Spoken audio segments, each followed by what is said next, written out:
Hey, this is Rick Brandenburg for Turf Bugs and Rock and Roll, and I'm going to give you a video update on the fall armyworm situation. The neighbor just happened to choose this time to mow his yard, so you may hear a little background noise, but then again, it's a turf grass video. Fall armyworms certainly are still here. This has been a year for the record books as far as in many areas in the eastern half of the United States, west into Texas, north into Michigan and Massachusetts and those areas. So there's been a lot of them. And in North Carolina, it's been an above normal year, but fall armyworms are something we get almost every year, and really I've been seeing them here for over 35 years. So the first thing is they are here and they are still very abundant as we enter into October.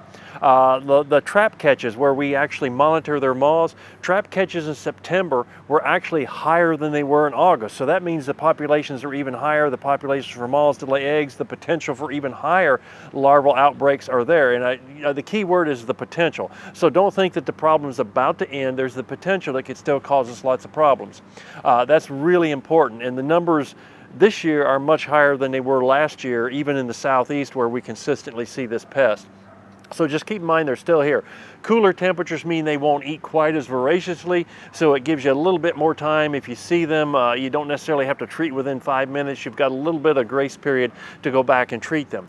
A lot of people talk about they're resistant to pyrethroids, this and that. I've been working with them for a long time, and there are different strains of armyworms. They come from different places, from Texas, from Florida, and there's an indication that one strain may have some resistance to pyrethroids, but the reality is pyrethroids are not the best product to use for fall armyworms, especially larger ones. I'm not saying they won't work. I'm not saying you shouldn't use them. The price is usually very favorable, but they're not the best product for large armyworms. If you catch them when they're small, they typically do a pretty good job.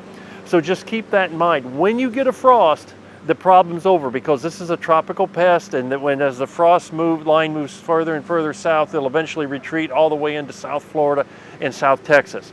So just keep in mind that it's an unusual pest for much of the country. We've seen them everywhere. The problem is not yet over.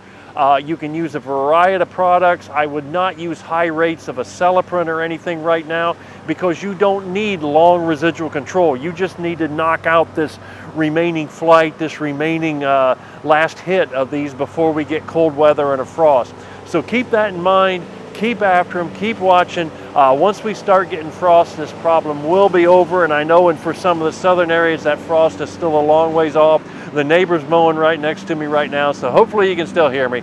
But anyway, we'll follow up with this and right up to the end, and then we'll talk about what it means for next year. Hope that helps. Look forward to seeing you again soon.